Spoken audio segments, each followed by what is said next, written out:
Last week we introduced a character named Joseph. Joseph, he's recorded in Genesis chapters 35 and following, primarily in 37. But Joseph is someone who, when I grew up, I think I misunderstood.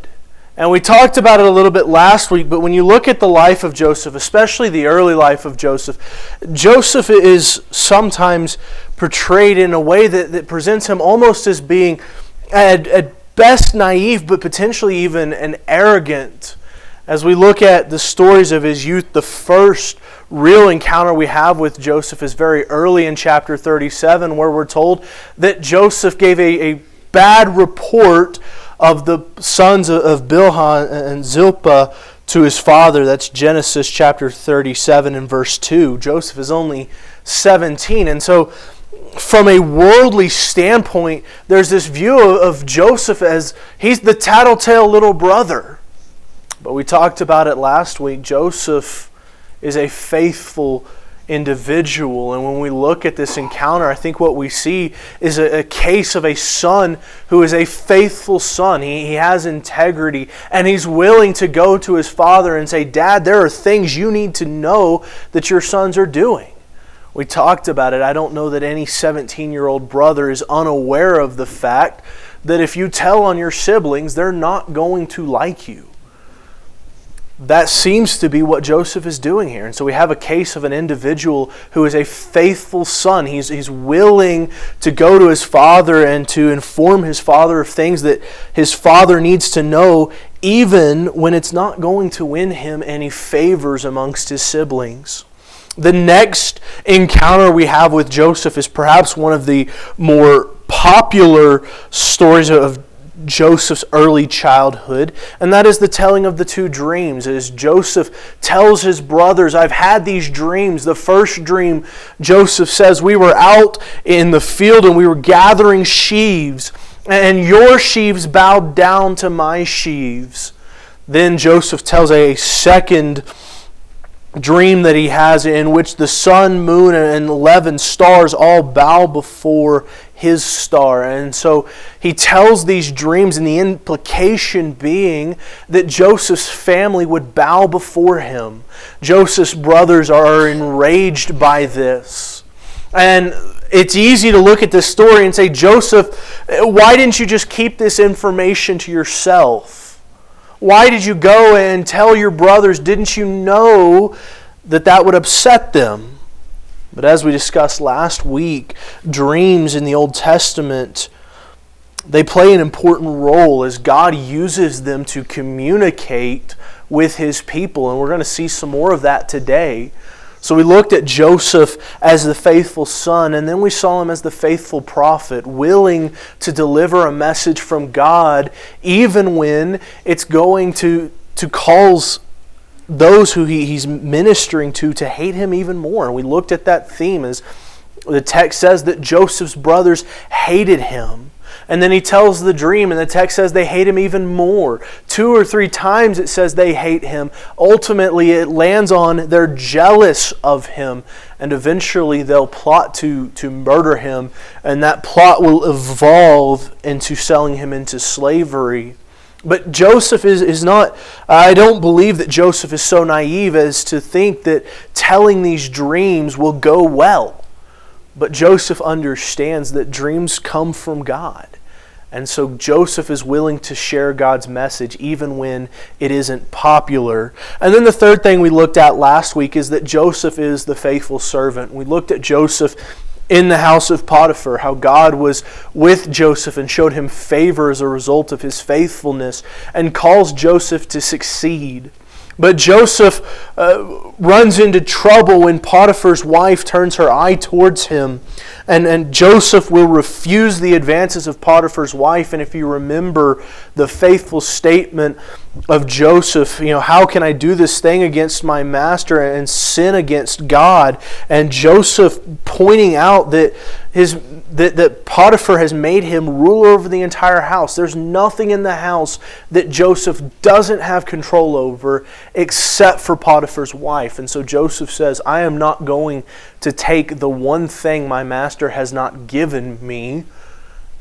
And ultimately he points to this as being an offense against God. And so we see that, and we see the contrast with the older brother Reuben. If you remember last week, in the genealogy of the sons of Jacob, there is a note there that Reuben slept with his father's concubine and that he knew of it.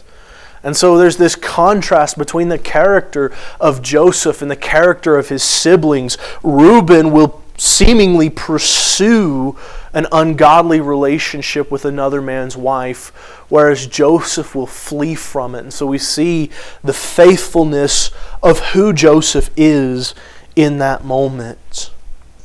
Well, tonight we're going to pick up with the events that happen, or this morning rather, we're going to pick up with the events that happen immediately following the encounter with Potiphar's wife.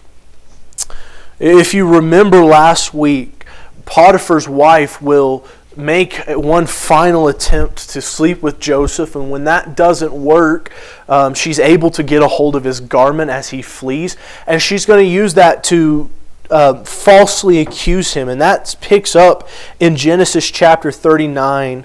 Genesis chapter 39, we're going to start reading in verse 19. As soon as his master heard the words that his wife spoke to him, "This is the way your servant treated me," his anger was kindled. Now remember, that's in response to the accusation that Joseph has tried to take advantage of Potiphar's wife. And Joseph's master took him and put him into the prison and the place where the king's prisoners were confined, and he was there in prison. But the Lord was with Joseph and showed him steadfast love and gave him favor in the sight of the keeper and of the prison. And the keeper of the prison put Joseph in charge of all of the prisoners who were in the prison. Whatever was done there, he was the one who did it. The keeper of the prison paid no attention to anything that was in Joseph's charge because the Lord was with him, and whatever he did, the Lord made it succeed. So we see another reoccurring theme here. As Joseph proves to be faithful to God, God is with Joseph, and he causes Joseph's endeavors to be successful. We saw that everything that happened in Potiphar's household was a success when Joseph was involved. The text says that Potiphar could see that God was with Joseph. In fact, Potiphar has so much trust in Joseph that he places Joseph over everything in the house. And the text says the only thing that Potiphar worried about was what he ate. The implication being all Potiphar has to do is bring home the paycheck, so to speak. He's out working and he's able to focus on working outside of the home, knowing that everything back home is taken care of because Joseph's there and God is with Joseph. Now Joseph is imprisoned, and we see the same thing.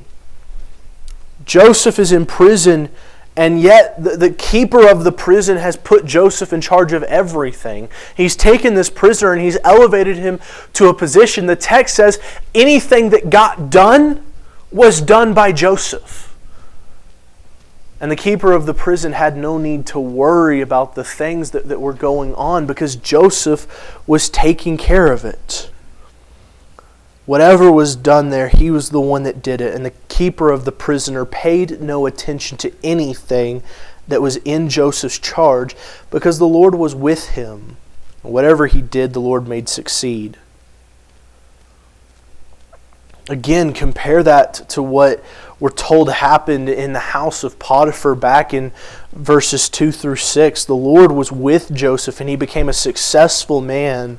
And he was in the house of the Egyptian master, and his master saw that the Lord was with him and caused all that he did to succeed. And Joseph found favor in his sight and attended him and he made him overseer over his house, putting him in charge of all that he had.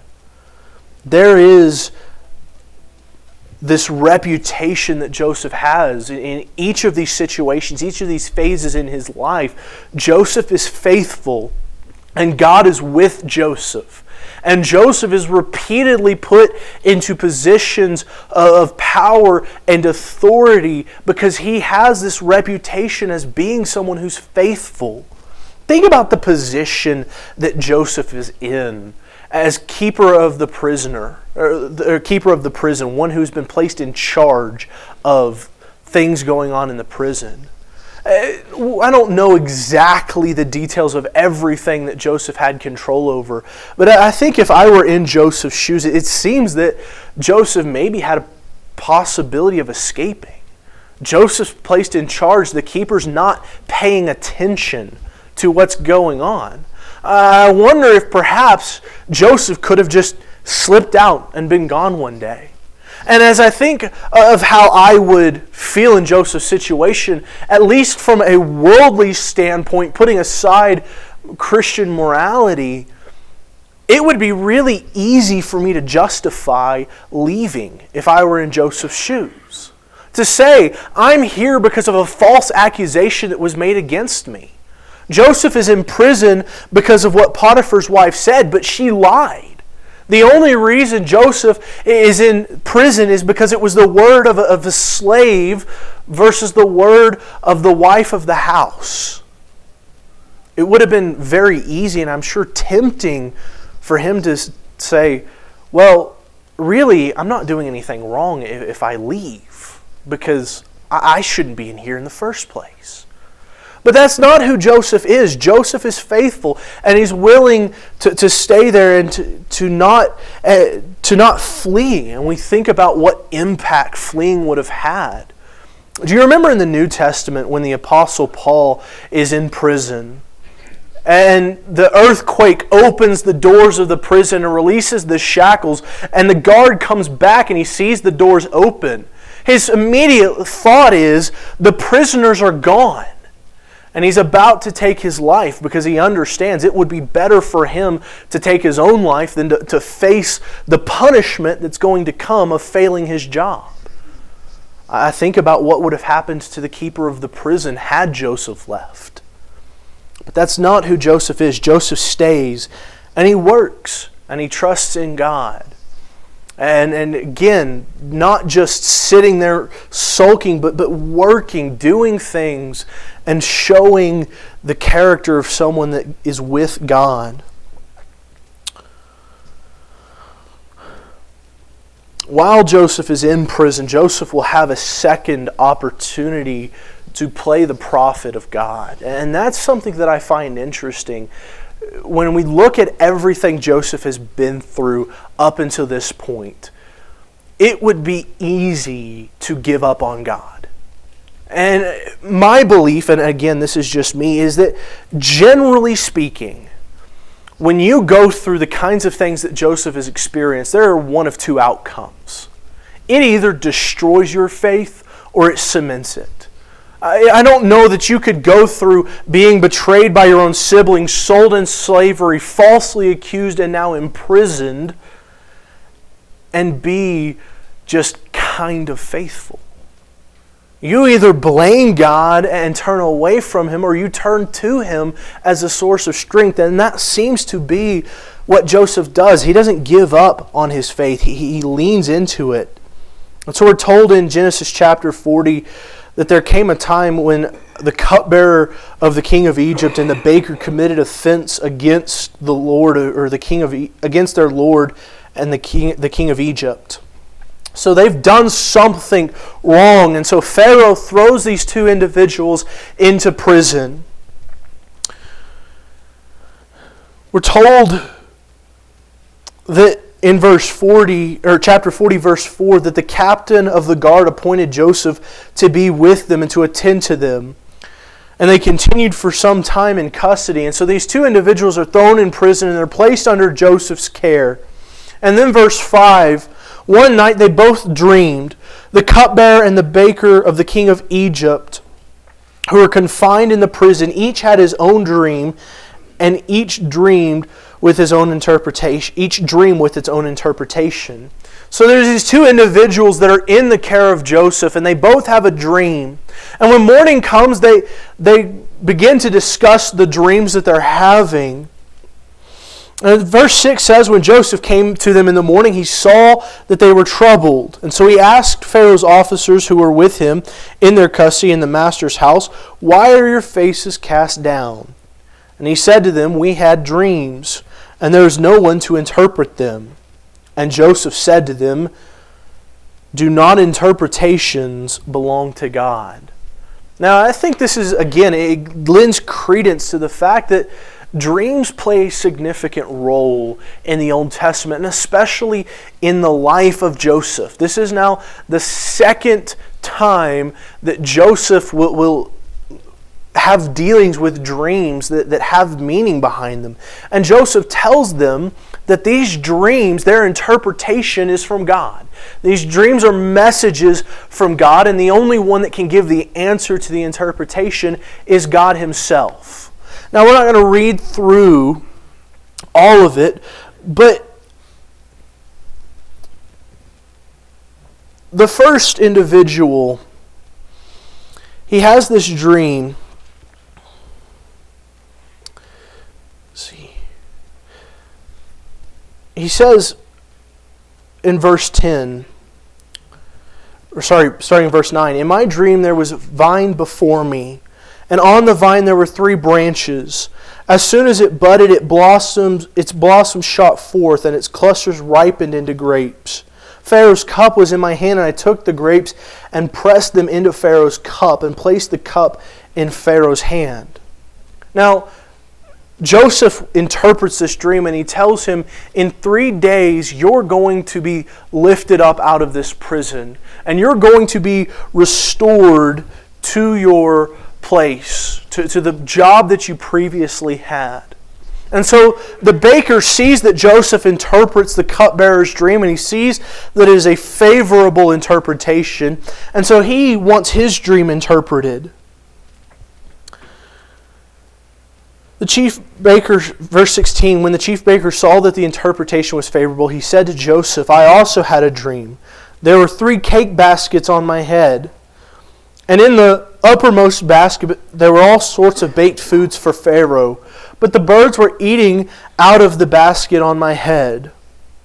And Joseph answered and said, "This is the interpretation. The 3 baskets are 3 days. In 3 days Pharaoh will lift up your head from you and hang you on a tree, and the birds will eat the flesh from you."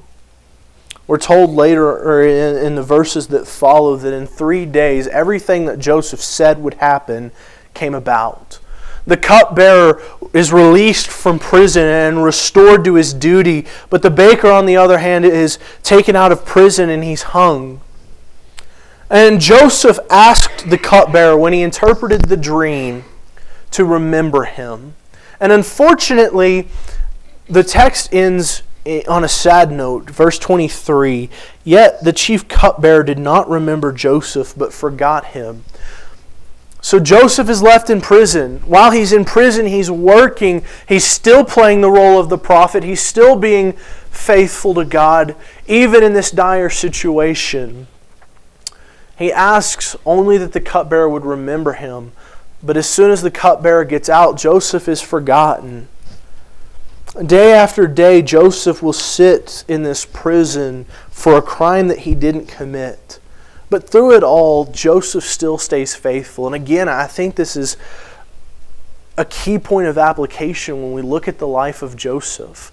We see all the ups and downs of Joseph's life. Look at the highlights of Joseph's life. Joseph has been placed as ruler of Potiphar's house. Potiphar being a chief officer of Pharaoh. He's been placed in these high positions. He's been given charge over the entire prison. But he's also faced these low points. He's faced the accusation of Potiphar's wife. He's faced the betrayal of his brothers. He went from the father's favorite son to the slave. From the slave to the head servant over a house, but then to a prisoner. He's gone through all of these ups and downs. He's gone through all of these opportunities where things got better and then something made him worse. All of these ebbs and flows of life, and yet through it all, Joseph stays faithful. He stays faithful to God, and he stays faithful to those that he serves under. He's still the faithful prisoner, the faithful servant, the faithful son. As we think about the life that we live, the reality is that we go through ebbs and flows. I think many of us can point to times in our life where we were at highs and times in our life when we're at lows. Times when we're experiencing deserved success, but times when we're experiencing perhaps undeserved tribulation. But Joseph stays faithful through it all. Not only is Joseph the faithful prisoner, Joseph is the faithful ruler. While sadly the cupbearer will forget his promise, he'll forget Joseph, he'll have an opportunity to remember Joseph 2 years later when Pharaoh has his own dreams. Pharaoh has two dreams. The first dream, there are 7 well-fed cows that come up out of the Nile River, and they're standing on the bank of the Nile River and they're eating reeds of grass. But then after those 7 come 7 more cows. And the 7 cows that come after, they're anemic, they're skinny, they're not well fed. And the anemic cows, they eat the well-fed cows. And this wakes Pharaoh from his sleep, this disturbing dream that he's had. But the Pharaoh is able to go back to sleep. And as soon as he goes back to sleep, he dreams a second dream. 7 ears of grain that come forth on a stalk, and they are lush and full and plump. But after them comes up 7 ears of blighted grain. And these 7 ears of blighted grain, they consume the 7 ears of plump grain. And this second dream again wakes Pharaoh up. And Pharaoh begins to send for all of the magicians and the wise men, somebody come and tell me what this dream means. And all of the wise men and the magicians of Egypt are unsure of what this dream means. But then Pharaoh's cupbearer remembers something. Pharaoh's cupbearer remembers a man that he met in prison, a man that was able to tell him his dream. So he sends for Joseph, and Pharaoh sends for Joseph and has him brought. And Pharaoh said to Joseph, I have had a dream, and there is no one who can interpret it. I have heard it said of you that when you hear a dream, you can interpret it. Genesis 41:15. Joseph answered, it is not me. God will give Pharaoh a favorable answer. Again, notice who Joseph gives credit to. Joseph acknowledges over and over again that this is not his ability. This is something that God does. And I think that is a key aspect of a faithful individual. Faithful individuals give credit to God. And it is abundantly apparent throughout Joseph's life. Again, remember that Potiphar is able to see that God is with Joseph when Joseph is in his house. When Joseph is in prison, God is the one causing Joseph to succeed in all of these things. God is the one who Joseph says interpretations belong to, and God is the one who Joseph is now telling Pharaoh will give him a favorable interpretation. Think about the opportunity, just from a worldly standpoint, think about the opportunity that Joseph has here. If Joseph is able to interpret this dream and claim credit for it, it would do wonders for Joseph's career. Pharaoh, you owe me big time because I was able to tell you your dream. But Joseph, again, he's faithful and he gives credit to God. So Pharaoh tells Joseph the dreams that he's had, and Joseph tells Pharaoh what they represent. He tells them that both dreams represent a singular event. They represent 7 years of plenty, after which will come 7 years of famine. And so Joseph begins to counsel Pharaoh. He tells Pharaoh, let Pharaoh to proceed to appoint over the land let Pharaoh proceed to appoint overseers over the land, and take 1/5 of the produce of the land of Egypt during the 7 plentiful years. Let them gather all the food of these good years that are coming, and store up grain under the authority of Pharaoh for food in the cities, and let them keep it. The food shall be a reserve for the land against the 7 years of famine that occur in the land of Egypt, so that the land may not perish through the famine. This proposal pleased Pharaoh and all of the servants. And Pharaoh said to his servants, Can we find a man like this in whom is the Spirit of God? Then Pharaoh said to Joseph, Since God has shown you all this, there is none so discerning and wise as you are. You shall be over my house, and all of my people, and shall order themselves as you command. Only as regards the throne will I be greater than you. Pharaoh said to Joseph, See, I have set you over all the land of Egypt. Then Pharaoh took his signet ring from his hand and put it on Joseph's hand, and clothed him in garments of fine linen, and put a gold chain about his neck, and made him ride in the second chariot. And they called out before him, Bow the knee. Thus he set him over all the land of Egypt. Moreover, Pharaoh said to Joseph, I am Pharaoh, and with your consent no one shall lift up hand or foot in all the land of Egypt. And Pharaoh called Joseph's name, and I'm not going to try to pronounce that because I will butcher it. But Pharaoh gives Joseph an Egyptian name, and he gave him in marriage the daughter of the priest.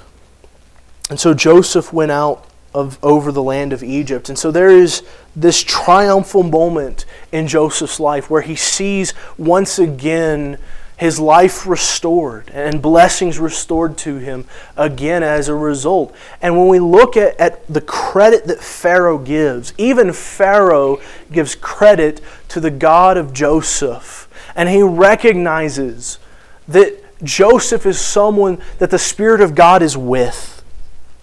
He sees the faithfulness of Joseph. And Joseph shows incredible wisdom. He's able to interpret the dream, but he goes beyond just interpreting the dream. He's able to counsel Pharaoh and say, this is what the dream means. The dream means there are going to be 7 good years followed by 7 bad years. So in the meantime, store up. So we get to see that wisdom of Joseph that comes from God. Joseph made ruler over all of Egypt, second only to Pharaoh. And again, that becomes a theme throughout Joseph's life. Just as Potiphar had placed him over his own house and said, You are second only to me. Now Pharaoh says, You are over my entire house and my entire kingdom, second only to me. And it becomes a cycle of Joseph will experience blessings, but then evil people will trying to destroy Joseph. But God restores back Joseph's blessing and then some. Joseph is blessed by his father, but his brothers seek to destroy him. But out of their attempt to destroy him, Joseph ends up in Potiphar's house. And Potiphar blesses Joseph and puts him over an entire house, arguably a bigger blessing or a responsibility. But then Potiphar's wife will seek to destroy him. Now he's been placed over all of Egypt, not just over his own house or over the house of Potiphar, but over the house of Pharaoh and over all of Egypt. Joseph has been put in authority, and he deals so faithfully. He brings to the table godly wisdom and decision making.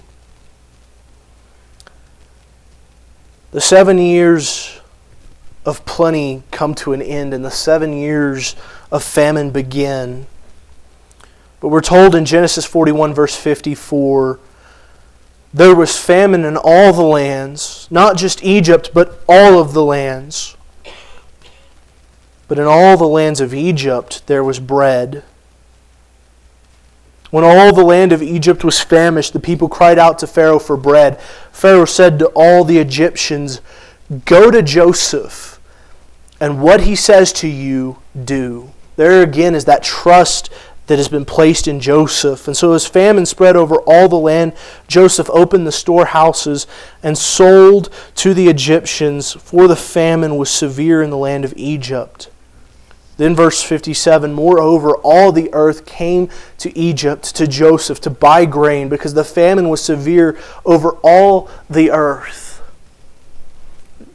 Joseph is the faithful ruler. He's given a task and he performs it. Pharaoh says, I'm going to put everything under your care. He gives him his signet ring, the symbol of the authority of Pharaoh. Every time Joseph stamps an order with this signet ring, it is as if it came from the mouth of Pharaoh himself. Pharaoh's own words, nobody will raise a hand or a foot in the land of Egypt without your consent. An opportunity for Joseph to prop himself up, to take everything that he wants, to say, forget these people, they've wronged me, I'm not worried about them, I'm going to use this for my own gain. But rather than doing that, Joseph fulfills his duty. He's been given an opportunity to provide God-given wisdom to the people of Egypt. And he does so faithfully. And so they store up grain in preparation, and they're able to store up so much that not only does Egypt weather the famine, Egypt is able to be benevolent to all of these other surrounding nations that are experiencing the same famine but without Joseph's counsel. He becomes a leader among the people, and his godly wisdom blesses not only himself but those that he rules over. Then there's a third area of faithfulness in his life that we'll look at, and then we'll call it for the day, or for this morning. When we look at the life of Joseph, we see that while Joseph is the faithful prisoner and he's the faithful ruler, he is also a faithful brother. Remember, this famine affects all of the land, including the land of Joseph's father. So there will come a day when Joseph's family will run out of food, and they will send 10 of the 11 sons will be sent to Egypt. Jacob will keep Benjamin behind, but he'll send the other sons. And the story takes place over the course of 3 or 4 chapters, so we can't sit here and read all of it. But Joseph, initially, he'll kind of play with his brothers and toy with them. There will be a little bit of trickery, because when they come to Egypt, Joseph is able to recognize them, but they don't recognize Joseph. Joseph isn't the same young boy that they had sold into slavery. He's now ruler of Egypt. But ultimately, Joseph will give his brothers food, and Joseph's family will come back to Egypt. And when we look at the relationship that Joseph has with his brothers, it stands out to me. When we look at the account of Genesis as a whole, sibling rivalries become a key theme throughout the book. Over and over again, we see all of these sibling rivalries. The book starts out the second major story within the book. You have the creation in the garden and man getting kicked out of the garden. But then the very next thing that happens is the story of Cain and Abel. Talk about a sibling rivalry. A rivalry that was so intense where both brothers' lives are destroyed. One of them is killed and the other is exiled. You have Isaac and Ishmael. Their early life is constantly marked by rivalry as Ishmael tortures his younger brother and mocks him and is ultimately exiled. You get to Joseph's own immediate family and his father. Jacob and Esau, their early life is constantly marked by sibling rivalry. Now there is a sort of highlight at the end of the story of Jacob and Esau where they're able to reconcile later in life. But when we look at the story of Joseph, it's truly interesting to me that never once does Joseph cut off his brothers. He'll mess with them, and the text seems to indicate that he's toying with their emotions a little bit. But when the opportunity arises for Joseph to be reconciled, when his brothers come to him, Joseph could have said, "You left me to die, now reap what you sow. You're hungry? Too bad. You sold me into slavery. You deserve to suffer." But that's not what happens. Joseph feeds his brothers. He reconciles. He heals the relationship, and he ends up being their Savior. In a physical sense, of course, but he ends up providing them with sustenance so that they're able to survive the famine. Joseph is a faithful brother. After everything that Joseph has endured, no one could blame him for being embittered. They were going to kill him. They had agreed to throw him in a pit. We won't kill him, we'll just throw him in a pit and leave him there to die. Then they decided his death wasn't worth anything to them. So they sold him into slavery. He was enslaved and imprisoned because of them. If anyone had a right to be so angry with their siblings that they'd leave them to die, it was Joseph. But Joseph was faithful. As we consider the life of Joseph, I think there are a few key points of application that we can take home. Joseph's life was one of faithfulness, and he offers an example for us to follow. Are we committed enough to God to stay faithful through the ups and the downs? The times when it's not easy to be faithful to God.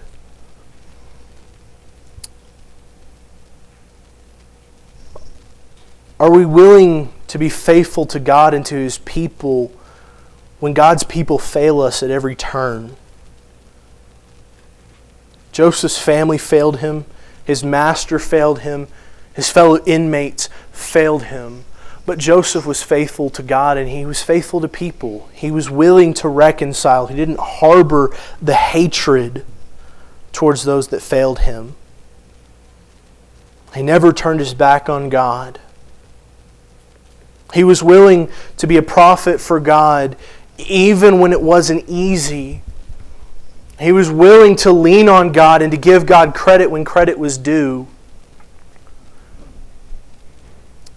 God was at the center of every decision that he made, and his faithfulness to God was such that everyone he encountered along the way knew it. Potiphar knew that God was with Joseph. Pharaoh knew that the Spirit of God was with Joseph. As we look at the life of Joseph and try to emulate it, I hope that we can live in such a way that those around us clearly see our faith and they see God in us. With that in mind, we need to understand where faith begins. Faith begins with a commitment to God, to put on Christ through baptism, to turn over our life to God and to allow Him to be the Lord, the King, the ruler of our life. And we do that through baptism. But baptism isn't the end of the journey. That is the beginning of the journey. Once we come out of that watery grave, it is a daily commitment to live faithfully in the sight of God. And it's one that is tough, and at times we fall short of that calling. But we have a God that is faithful to us. If we will be faithful to Him, He will forgive us. So if you're here this morning and you haven't begun that walk of faith, or you have but you stumbled in it, this morning is the time to be restored in your faith. Having said that, I know most of you here, and I know that there are many faithful legacies in this building right now. To those of you, I encourage you to continue to model your life after Joseph, to continue to maintain that faith so that people will see God in your life. With that in mind, we offer this invitation. If you're here this morning and you need the prayers or the assistance of the church in any way, we invite you to make your